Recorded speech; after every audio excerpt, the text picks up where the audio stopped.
Му се радуваш на огнот, но не и на пожарот. Му се радуваш на домот, но само кога е безбеден. Полиси за домакинство на осигурување Македонија. Сега со подобрени услови. Еден од нашите репрезентативци кои што се најстандардни и кои што се били учесници во сите поголеми успеси кои што ги направила Македонија.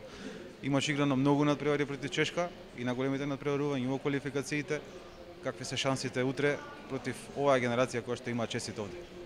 Па така, последните неколку години доста пати си имаме сретнато со Чешка.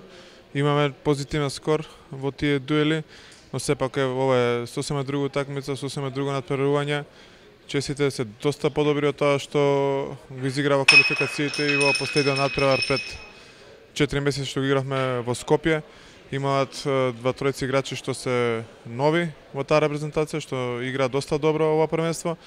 Така да сметам дека шансите се 50-50. Уште не знаеме каква е ситуацијата со Лазаров, дали ќе може да настапи на утрешниот надпревар, но сепак ако не може нормално ќе мора без него.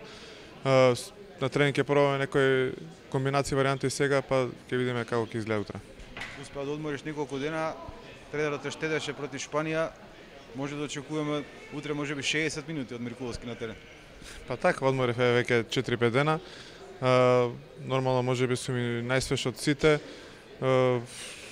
Нормално очекуваме сите да дадат максимум на таа средба утре.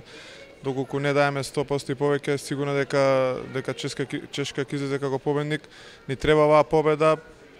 После вчерашниот пораз не треба ни морал да ни се спушти. Тоа е сепак еден пораз на ова европско првенство и тоа од големата Шпанија. Утре нов ден, треба сите сили да ги насочиме кон утрешниот надпревар, па ќе видиме како ќе биде за последниот надпревар со Данска. После Данска, односно после Чешка ни следува дуел против Данска и тоа за неполни 24 часа. Колку ќе биде ова тешко, бидејќи данците имаат неколку дена одмор за овој надпревар?